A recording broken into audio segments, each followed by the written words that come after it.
Well, John, thank you so much for joining me today. I've been super excited about this conversation. You have had such an amazing career using business as a force for good at Unilever, Burt's Bees, Seventh Generation, One Better Ventures, and Leesa. I would love to discuss your time at each of these mission driven organizations and the connection between purpose and profit. But before we dive into your amazing career, I'd love to hear where your belief came from that business is one of the most powerful forces on earth, and such power must be harnessed for the greater good. Yeah, well, thank you, Kathy. It's great to be with you and love to go into a little bit on each of those different companies and what it means to be purpose driven and how that ultimately yields greater profit as well. My beliefs stem from the fact I started my career with large global corporations. I worked for Guinness, which is now part of Diageo, the world's largest wine, spirits, and beer company. And then I moved to Unilever, which is the second largest consumer goods company. And I got to see, firsthand the power of business to do both good and not so good in our community and the environment and beyond. And so it was at those organizations where, for example, at Unilever, I had a $400 million marketing budget to work with, just an extraordinary amount of money to influence consumer behavior.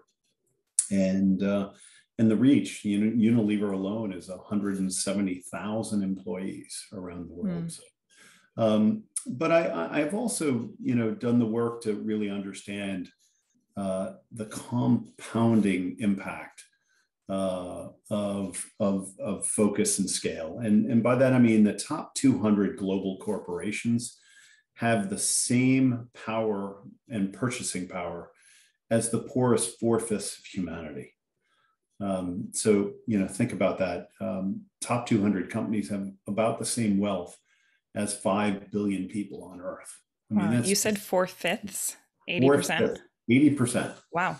80% of the population. So you take the poorest 80% of the world's population, you take all of their global purchasing power, and that's the same as the top 200 corporations on Earth.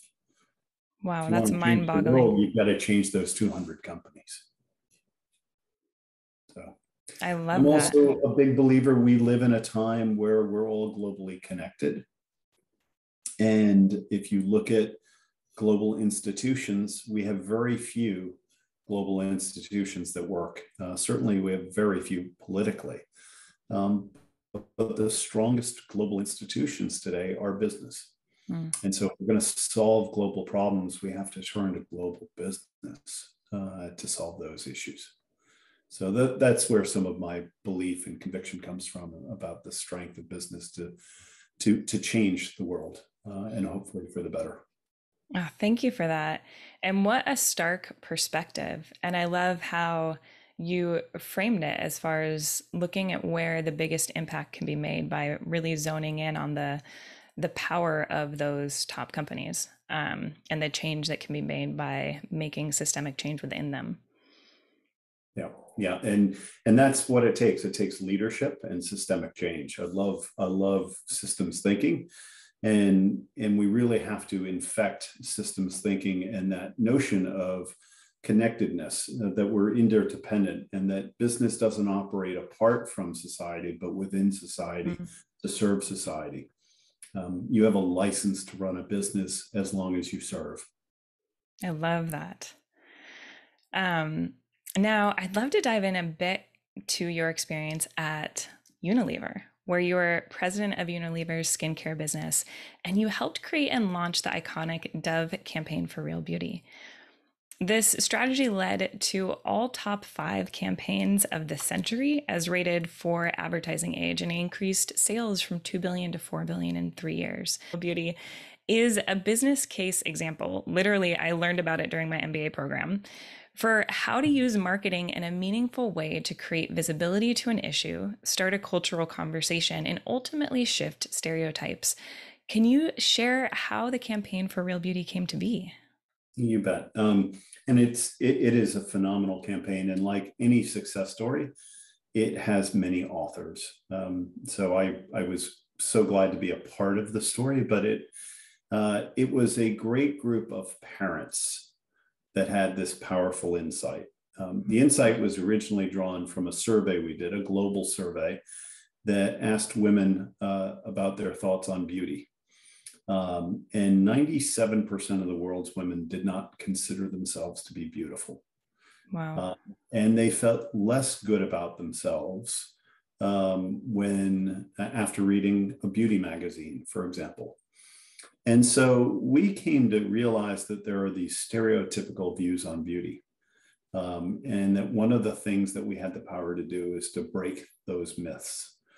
And then as parents, we spent time understanding how our children thought about beauty. And I'm the father of 4 daughters, and we did interviews with our kids, and we asked our children to express something about themselves that's beautiful, and they found it hard to articulate. But if they were asked to say something about the young girl next to them on their right or left, they would be absolutely fluent in being able to share that. And so we know so much around the health and the power of young women is in self-esteem.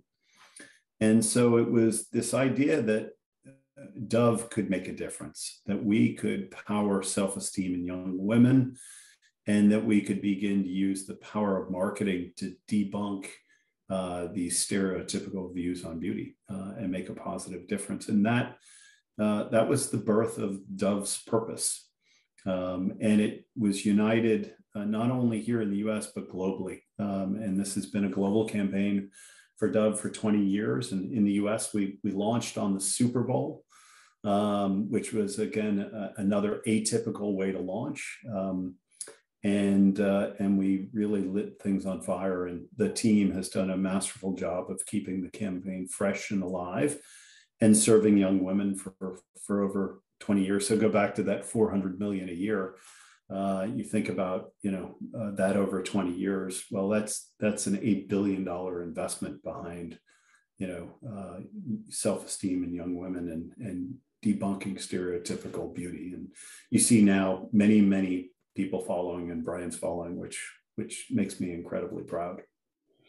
That is incredible. And I think that when a brand is standing for creating cultural change, the best thing to have happen is for other brands to follow their lead, because you're essentially setting a new standard, saying this is now what is expected. This is what consumers can demand to see representation of themselves in the ads that are portrayed, and to cause a ripple effect that's even bigger than one brand could make on its own. That's exactly right. So that ripple effect or that amplification has been great. And if you look at not just beauty advertising, but all advertising, especially targeted towards women over the last 20 years, there's a profound change. Further to go, sure, but boy, have we come a long way in the last 2 decades, which, again, as a father of 4 daughters, makes me feel very, very good.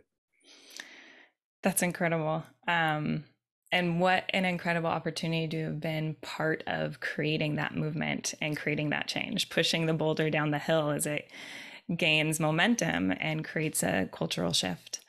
Now, shifting topics a bit away from Unilever. So after Unilever, you became CEO of Burt's Bees, an earth-friendly personal care company, which you helped grow. For those unfamiliar with the brand, can you share a bit about the company and their purpose? Sure. And let me just, if you don't mind, Kathy, back up just one moment and share kind of how I got on this journey. Please. I was at Guinness, and I had kind of a dream job. I was president of Guinness and selling beer, and had a great life, and lived in a beautiful home, and was raising these young kids. And yet I was working on my purpose statement, my mission statement. And my mission is to inspire positive change for people and planet. And in particular, my kids have really been a central part of thinking about what's my legacy and what positive impact do I want to have for them and their generation. And it occurred to me that, selling the next keg of Guinness wasn't where I wanted to be. And that's why I made the move to Unilever. And it was the campaign for real beauty that led me to really understand the power and impact business can have. And yet I sought more. And that's why I left Unilever and went to Burt's Bees, because Burt's Bees is a purpose-driven organization. It was started by Roxanne Quimby and Burt.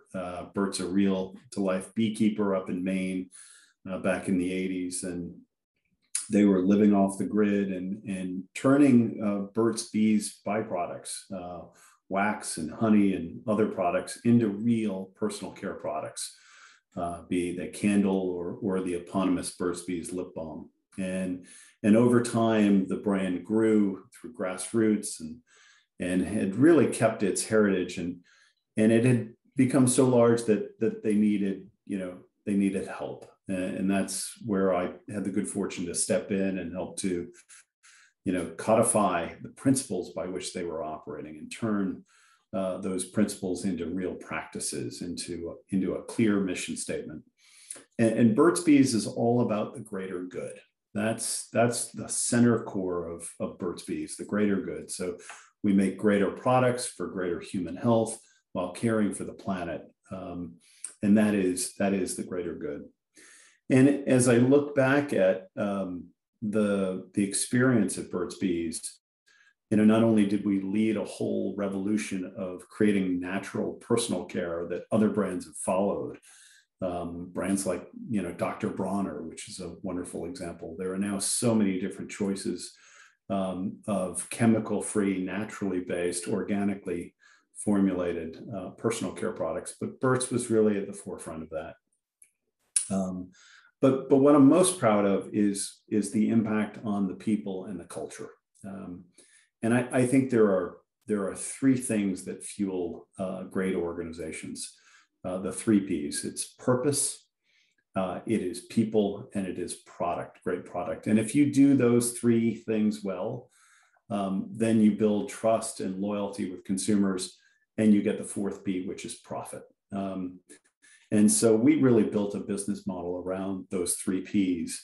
And we built a culture around caring for people and caring for planet.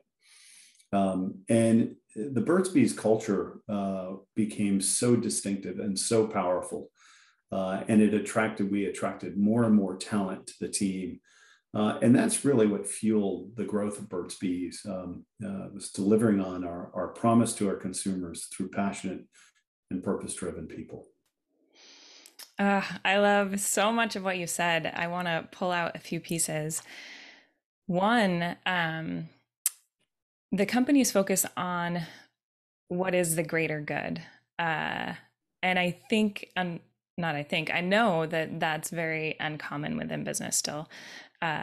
Instead of focusing just on your own P&L, thinking about how does this impact all stakeholders. And you see that within the B Corp movement, within benefit corporations. But it sounds like that was at the heart of Burt's Bees from the very, very beginning, which is really beautiful.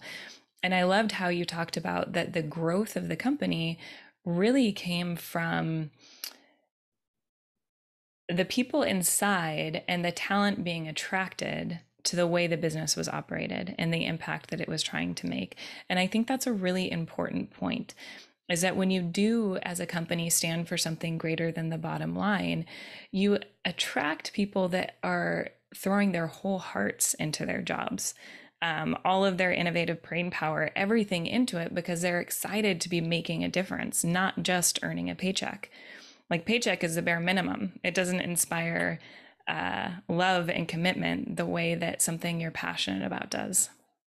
Completely agree, Kathy. And I'm glad you used the word love, because I believe that, great cultures are built on love, on organizations, on teams that love one another, share and respect, on love for the purpose, on what you're doing, on loving to come to work, on loving to solve one of the world's problems. I mean, if you can create an organization built on love, then there's nothing that's going to be able to stop you. You'll overcome every challenge that's put in your way. And so, a lot of organizations can't quite get their arms around that idea that business is personal, and culture is powerful. The old saying, culture eats strategy for breakfast, is so true. Mm-hmm. And then you have to find ways to constantly reinforce that culture, to build engagement and help people feel attached and connected to the mission and purpose of the organization, to do things that push them outside their comfort zone, and to set what we call BHAGs. And Burt's Bees, we set a lot of BHAGs, big, hairy, audacious goals. I remember one of them in 2006, we said, we want to be the first zero waste to landfill manufacturer in the state of North Carolina. And we want to do it by 2010. And we had no idea how we were going to do that. So it started with an audit. We audited everything we did. We got a really energized team around it. In fact, the team gave themselves their own name, and it's the longest acronym ever. It's called the EcoBees, which stands for Ecologically Conscious Organization Bringing Environmentally Empowered Solutions. Wow. How about that? I can still remember it. And with that goal, then we started with small things, like we got rid of everyone's trash can. There were no trash cans allowed, just recycle centers. Okay, that was a good step. Then, we had a manufacturing plant. We had to really rethink it. So the team had a brilliant idea. They did what's called the dumpster dive. We collected all the waste from our 2 facilities over a 2-week period. And we got giant tarps, and then we had a company lunch. And in order to get to the lunch, you had to walk through the tarps of trash with giant buckets and pick out what was yours. And it was just extraordinary and transformative. And in fact, you can see it on YouTube. It's a wonderful video. But people were literally in tears. And that was the day that Burt's Bees came alive. I mean, that we really set ourselves on that mission of becoming zero waste. And lo and behold, 6 months later, we were a zero waste to landfill company, the first in the state, and the governor came and gave us her certificate because of that powerful moment led by the EcoBees. Oh my gosh, that is so incredible. We will include a link in the show notes to that video. I've never heard of a dumpster dive before in that capacity, and that is so powerful. And I think not only does it make the problem visual and tangible, but by inviting the employee base, you're inviting them into start thinking about a solution too, to be very physically aware of the problem and to let their subconscious or their conscious start thinking about how to problem solve it. That's really incredible. I'll give you another tangible example of that at Burt's Bees. So everyone was focused on this, and we had everyone was on the same bonus program. We had annual incentives, and everyone in the company was tied to the same goals, which included not only growth and profit, but importantly, sustainability and waste elimination. And we had our biggest line was the lip balm machine. And we had the team that worked that line disassemble it and basically figure out what was causing waste and energy. And it turned out that we were running the line, and at the very end, we would put a plastic shrink wrap over the top of the lip balm. And the consumer didn't like it because they'd have to peel it off. It was waste, and it used 40% of the energy on the line, and it slowed the line down.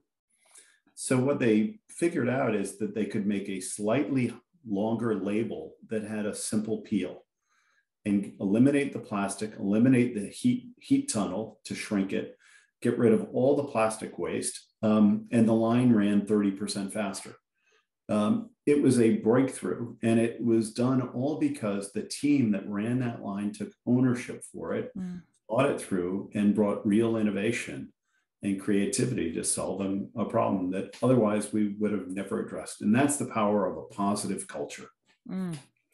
What I love about that is it is such a great example of first principles thinking. So going back to what is it that we're actually trying to create and what's the best way to do it? And I think in businesses, it's so often to get stuck in, well, this is the way we've always done it. This is the way it has to be, when oftentimes it's not the way it has to be. It's just the way that it's been done before. And so going back and taking apart the machine to really understand, how is this built and how can we make it better based on what our new objectives are, is such a great example of rethinking the roadmap. Yeah. First principles, system thinking. If you can really infuse that into a culture and an organization and create, all the reinforcing systems that drive that, there's little that a company can't solve. I love that. I want to backtrack to something you said earlier, just to emphasize it before we move on to seventh generation, which I want to dive into as well. So you said earlier the power of having a company focused on love. And I think that's something probably a lot of people haven't spent a lot of time thinking about. And I want to give an invitation to the listeners to take 2 minutes after this podcast, close your eyes and think about, what would it feel like to go to work every day at a company that is founded on love? Mm. What would that feel like in your body? What would it feel like in your mind? And I'm asking that because if you take a step back and you look at the vast majority of the workforce is just trying to understand how to mitigate burnout, which is the opposite of love. It's life sucking instead of life giving. So what would it feel like, instead of your job being life sucking, for it to actually be life giving, for it to be additive to your energy and the way you're operating in the world, instead of more of a means to an end? So that is my invitation to the listeners to think about what that would actually feel like. So jumping to, after Burt's Bees, you became CEO of the eco-friendly cleaning, paper, and personal care products company, Seventh Generation, which you helped expand and eventually sell to Unilever. For those who aren't familiar with Seventh Generation, their mission is to transform the world into a healthy, sustainable, and equitable place for the next 7 generations, with a belief that a company's values are as important as the products it makes. This is such a refreshing stance for a company to take, and unfortunately still a unique one. When you think about the way Seventh Generation is run, or Burt's for that matter, in what ways do you wish other companies would follow their lead? Yeah, terrific. Well, I think Seventh Generation, again, I'm standing on the shoulders of giants, was started with clarity of purpose from the get-go. So Jeffrey Hollander, Alan Newman, the pioneers who built the business, really did a beautiful job of imbuing that into the spirits, principle, and culture. I'm really great at being able to scale a business, but doing it on a principle-based approach. And so at Seventh Gen, we spent a lot of time thinking about our mission, vision, and values, but moreover, how did those translate into principles, practices, and partnerships? And so to bring those mission, vision, and values to life, you have to think about the principles, the practices, and the partnerships, because we don't operate in a vacuum. And so one of the principles we had was called the Great Law. And the Great Law comes from the Iroquois Confederacy, which is the bonding of Native people. And they wrote the Great Law, which says, in our every deliberation, we'll consider the impact of our decisions on the next 7 generations. And so that was really important for us to do long-term thinking.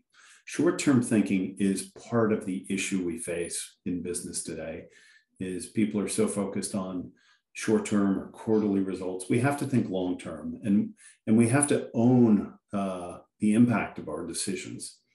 Oftentimes what we do is we internalize the profitability and the goodness, and we externalize the costs. So one of the things that Seventh Generation is probably distinctive in 3 big ways. One, we were one of the founding benefit corps. So along with Patagonia and a few others, we created the B Corp movement. There are now over 4,000 B Corps in the US and growing rapidly. And Seventh Gen was a pioneer there. Second is Seventh Generation has always pushed the envelope as an innovator. We were the first to bring recycled paper towels to market. for example. And there have been endless number of innovations, phosphate-free laundry detergent, dish detergent. First company to put our ingredients on our labels, if you can believe it. In home cleaning, it's not required, even though people lock up under their sink. Companies are not required to put their ingredients on. We do it voluntarily, lead the way. So innovation was a big push. And then the last was really distinctivity around these partnerships. And we did local partnerships. Importantly, Seventh Gen has a very strong belief that if every company adopted their hometown, then we could solve the world's problems. And so what we did is, in collaboration with other local companies in Burlington, Vermont, we adopted our hometown. We would go out and do service days and clean the parks, the rivers, and the sidewalks. We would work with the homeless and provide care to shelters and do sleep outs. We went to Montpelier and fought for legislative reform and change many times, and many times won. And so together, through collaboration with other business leaders in and around the Burlington area, we were able to begin to transform and create a better environment in our hometown. And imagine if every company did that. If they really took the time to own their hometown, we could change the world. So I think those are three things that Seventh Generation has done that I think if every company followed, we'd have a better world. And I used to say that we know our job will be done and we will have succeeded when Procter & Gamble copies everything that Seventh Generation does, then we will have succeeded. And the good news is they're copying lots of it today. So we're making an impact. We're the David, fighting the Goliath every single day to transform our industry. I love that. I love that focus on, I guess, the end ambition being creating a ripple effect with the largest CPG company in the world. I love that. And then a few other things you said I'd love to pull out. One is thinking long term and businesses being responsible for the impact they make after the sale of the product, for example. That is not something that's done nowadays. And we have so many issues in society and environmentally because it's not done nowadays. So I think that's a really important shift to call out. And I love the notion of when you are talking about your mission and your values and turning them into processes and principles.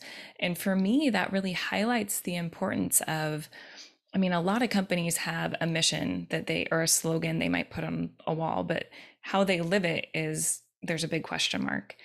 And in order to really live a mission, a vision of the world your company is helping create, it needs to be operationalized throughout the company so that everyone knows how the work they're doing helps bring that vision to life.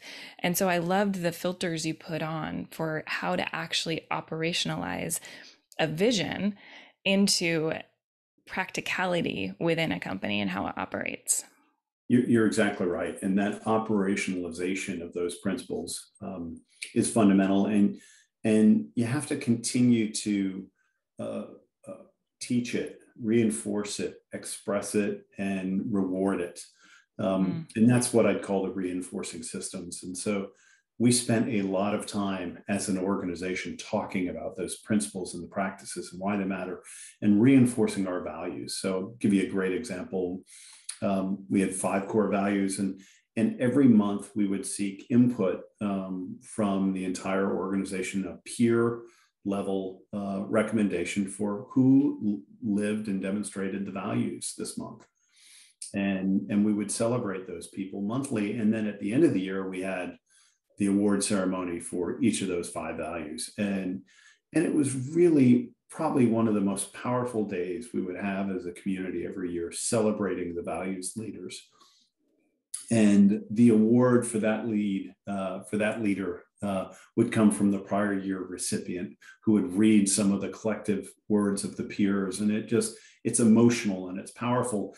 And then we would put the recipients of the 5 values and you had a 3-year term. So 15 people would serve on our foundation board that would direct the community giving. So those 15 people would get a charitable donation of their own to whatever organization they wanted. And then they could steer the foundation giving. So just another way of, operationalizing those principles and those practices. I love that so much. And I feel like that's often a missing piece of how you actually give visibility and reward the behaviors you are trying to encourage within your culture. And that is such a great example of it. Now, I'm curious, at Seventh Generation, how did you balance purpose and profit at the company? Did they go hand in hand, or were there places of tension between the mission and business growth?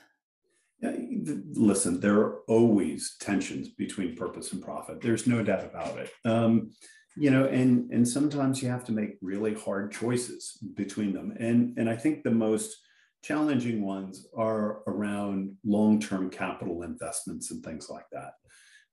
So we made a number of investments that frankly didn't have great return, didn't have great payout, would take 7, 8, 9 years, but they were the right thing to do to advance us along the journey of becoming a more sustainable company, which is our promise. That's our mission. And so we would have to debate those things, but ultimately having that principle of the great law of thinking long-term allowed us to always weigh to do what's right. And so, those are some of the toughest moments. I'll give you a real example of that. We made the hard decision to impose a carbon tax on ourselves. We actually, we're big fans of creating a carbon market. And we said, well, if the market's not going to create itself, why don't we create our own? So we looked at our carbon emissions and we taxed ourselves at $1 unit per ton of carbon waste. And we said, we're going to invest that money back into reducing carbon over time. And it's a model that some other companies have pioneered. We're not alone in it. We looked at British Columbia has done it, Microsoft has done it. And so we imposed that and we put a ratchet or an escalator on it so that the tax would go up over time, which gave us real impetus to drive the carbon impact down. And so that's how you overcome some of those tensions between purpose and profit. I love that example. And putting the constraint on yourself and making it more uncomfortable as time goes on from a financial standpoint to really incentivize innovation up front, to help change what the carbon output is of regular business. Yeah, and then it becomes a fund basically, so that we can make the right capital investments over time as well. And we no longer had to worry about, well, this doesn't pay out for 7 years. It's like, well, we've got to do it. We created a framework that forces us to do it, and we're going to live by it. So I love that. Positive trigger we had to create. I love that. And it says a lot about just the type of company Seventh Generation is, that you had the North Star of thinking about the 7 generations impact your company is having, and made hard decisions to stick to it and be true to that, instead of compromising them when it might have been easier. And that says a lot about the integrity of the company, which is worth noting. And a lot of that comes down to having a board, a governance body that is aligned with the values of the company. So we had patient capital on our board. We had principled thinkers and leaders. So it was really, that was a huge asset for the business to have a powerful and purpose-driven board that was mission aligned. Thank you for calling that out. And can you, for the listeners who don't know, explain patient capital? Yeah, patient capital is really the idea that you have to think long term, and you have to think about returning more than just shareholder value. You have to create stakeholder value. And so we work with a number of both individuals, but at Seventh Generation, we work with a tremendous organization called Generation Investment Management, a group out of London that really is all about patient capital. They are investing, using capital to solve the world's problems and taking a very, very long-term perspective on how they do it. I love that. It reminds me of a quote, and unfortunately, I don't know who this is by. I'll have to look this up later. But it's something to the effect that money is a vehicle for change. And that's what it should be used for. And I think that's a really good example of that quote coming to life within patient capital. Now, Michael Porter, who is a great strategist at the Harvard Business School and has done deep research on this, has concluded that not all profit is created equal. Profit with purpose is more powerful. Mm. And if you really study purpose-driven companies, they outperform their peers by a significant margin. Yeah, thank you for mentioning that. Now, I think this is a good transition to the firm you co-founded, One Better Ventures. Can you tell us a little bit about its mission and why you started it? Yeah. One Better Ventures is a partnership. So I've got the incredible good fortune to work with some very close friends and colleagues through the years from Burt's Bees and Seventh Generation, where we are taking our collective wisdom. We've been operators for over 100 years. And we're reapplying it back to other purpose-driven organizations. So we coach, we develop, we advise, and we invest in other purpose-driven brands in the health and wellness space. And we're trying to build a bigger ecosystem of conscious leaders that are using business as a force for good. And that's, we're based in Raleigh, North Carolina. We predominantly look to invest in companies in the Southeast. We love a bias for women-led organizations, and we focus principally in health and wellness. I love that. Thank you for sharing that. Now I'm gonna not paraphrase you. I'm gonna quote you for a minute, if that's okay. So in an interview for Authority magazine, you said, "I am an optimist. I see the possibility in this great challenge, and we have the chance to make sustainable change. My encouragement is directed to white men, spending time learning about your incredible advantage and use that advantage to advantage others. Become a powerful ally to support women, minorities, and people of color. My partners and I are actively working to create more access for Black executives to attain board seats. We believe change starts at the top and the bottom. We've seen great grassroots movements. We now need to transform the boardrooms of corporate America to create a new structural model where equity and justice prevail." I love everything you say here. And I'd love to hear a bit more about how you and your partners are actively working to create more access for Black executives to attain board seats. Well, thanks for raising that. And, we're all on a journey. I'm a white man who's 55 and had incredible good fortune and success in my life. And I'm the father of 4 daughters. So that makes me an advocate for women and women in business and women's empowerment.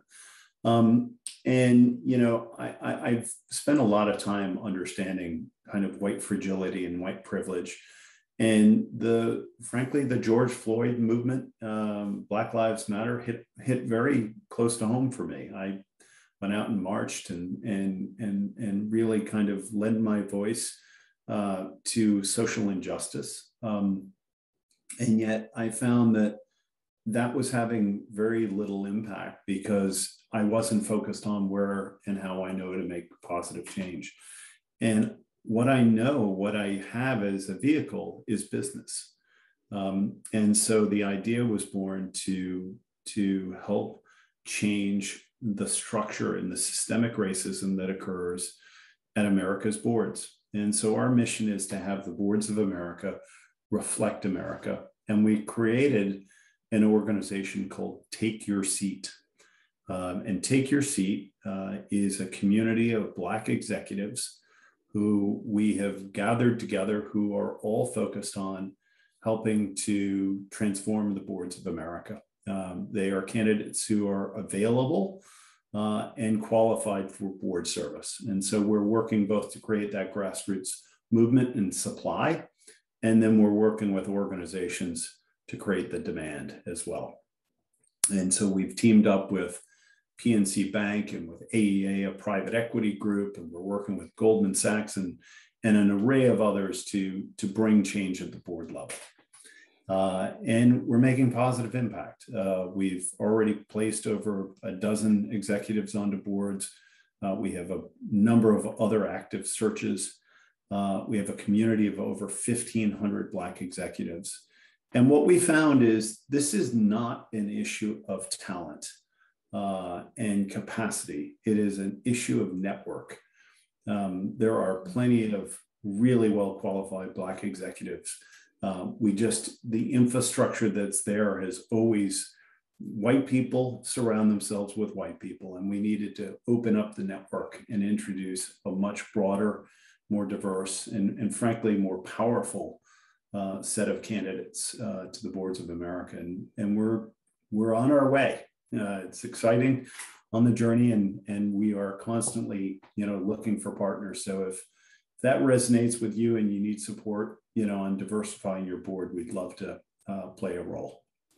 Awesome. So if a company is looking for support on that, they would just reach out to your organization online? They can come to Take Your Seat. Come Google us, look us up, join us.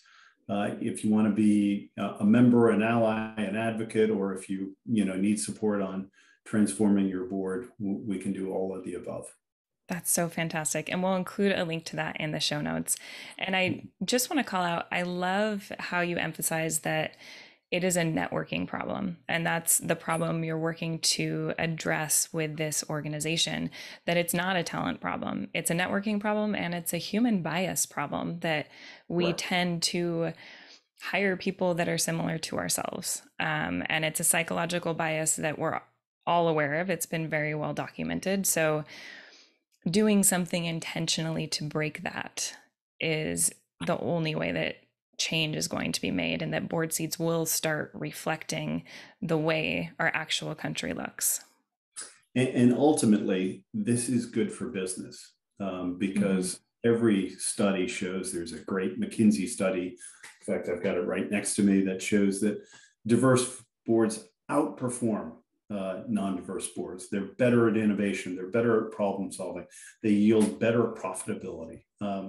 And so diversity wins. And you put yourself at a disadvantage when you surround yourself with yourself. Mm-hmm. Which makes so much sense when you think about it. Like, just take a minute to think about you working on a team with 4 clones of you. You would all have the same blind spots. You would all have the same ideas. Like the output would be the same as one of you, as the 4 of you. And while that's an exaggeration, if you're hiring people that are very similar to you with the same upbringing, the same experience in life, they're going to have very similar blind spots to you and very similar ideas to you. And that's why there's so much power in diversity of thought and ideology. Yeah. If you keep doing the same thing, you're going to get the same results. And so you've got to open it up. You've got to break the lens and open the network. And I think, we will be a better company, a better nation when we truly embrace equity, and we dismantle the social barriers that hold us back. 100%. Now, shifting topics a little, shifting topics a lot, you were the interim CEO until January 2021 of Leesa. Am I pronouncing the company right? Correct. Yeah. And are currently on the board. So Leesa is a mattress making B Corp on a mission to end childhood bedlessness. How did you become involved with the company? At One Better Ventures, one of the companies that we admired and we were advising and invested in was Leesa Sleep. And we were drawn to the mission of the company, this notion of ending bedlessness for children. There are about 4 million kids in the US that don't have access to beds, who sleep on the floor. every night. Think about that, 4 million kids.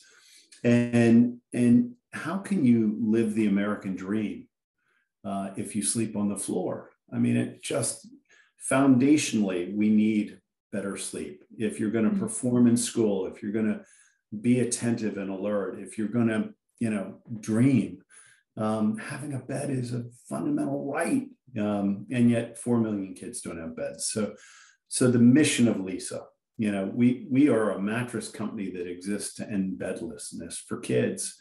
And we do that by selling mattresses. And so if you buy from Leesa Sleep, for every, 10 mattresses that we sell, we donate one to great organizations on the ground through our network. We've got a network of 30, 40 different nonprofits we work with all across the nation that deliver these mattresses right into families' homes.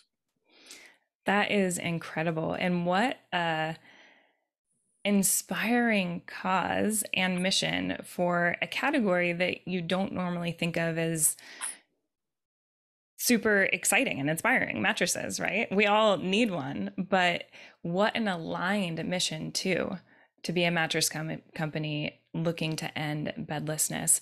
And there's some stats that I thought were really eye-opening on the Leesa website. So it mentions that children without access to quality sleep are 87% more likely to drop out of school and 69% more likely to struggle with depression and 4 times more likely to attempt suicide. And I'm sure there's a number of contributing factors here, but the fact that bedlessness is one of the contributing factors to these striking statistics is really important to take into consideration. And I feel like a lot of conversation is around sleep, is around sleep for adults and the importance of it to help mitigate stress, etc. Obviously, the same importance for sleep is going to be for kids who not only have a school, but their bodies are growing. They have even more reasons that sleep is going to be important for them. So I love so much the mission of Leesa and what you guys are working to do. Thank you. I mean, you gave perfect voice to what we're trying to do and what we believe. And formative years, sleep is so fundamental for young children. And we've all become much more in tune to mental health issues. And at the root of it, we're trying to solve many things by giving children, a better night's rest. I love that. Now, I'm curious, in what ways do you see the mission of Leesa connect to employees and then also to consumers? Yeah. On the employee side, it's very easy. I mean, we are a benefit corp, a B Corp. We're, one of the leading community activists we're based in Virginia Beach. We do an incredible amount of good in the community there. And the employees are drawn to purpose like a magnet. I mean, it's just powerful. It's palpable. And we've got incredible employee engagement and passion for what we're doing. They want to be part of something bigger. And you mentioned earlier this whole period of the Great Resignation. We're seeing that throughout, where employees are burned out. But employees where they work in a company with a purpose and a culture that's reinforcing, and is founded on love, that burnout is so much lower, and the whole turnover is lower. So as a result, we've got a core team. We have lower turnover, we have better results, because we have a purpose that really makes a difference. And we love being a talent magnet in that way. That's so powerful. Thank you for sharing that. Sure. Now, given the breadth of your experience, what would your advice be for other brands considering embedding a purpose into the heart of their business? Well, one is definitely go down that journey. 2 is make it authentic. It has to be true. It has to be something that you're really committed to, and you're going to continue to pursue, even in the toughest times. Purpose should be your North Star. Make sure that it resonates for your community as well. It's really important that the purpose is inclusive and inspiring for all of your stakeholders. We mentioned employees clearly, but for your board as well, and for your investors. that they want to get behind it, because that's how you build patient capital.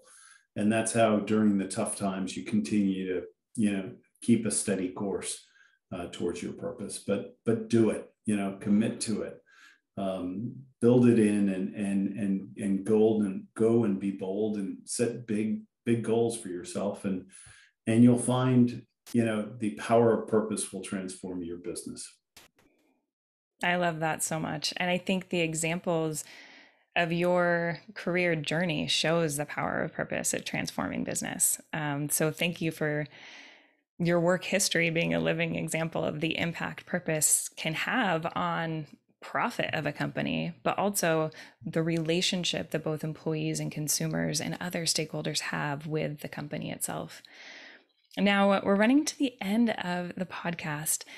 Is there anything we didn't cover that you'd like to share? Oh boy. Well, I want to thank you for giving voice to what we've done and to these examples, and hopefully someone in the audience has been inspired by it. I would end with the thought of light work, which you mentioned. You asked people to spend 2 minutes thinking about love, and what if they could be in a place that they love doing their work. I've been inspired by two women, Whitney and Danielle, who are the co-founders and CEOs of Sakara Life. Sakara Life is a organic, plant-based food company that really is out to transform people's lives. And they have a wonderful podcast, and they always end with light work. And so what I'd ask your listeners to do is to spend some time on their own purpose. This whole idea of know thyself. And if you have a purpose statement, I'd encourage you to share it with others.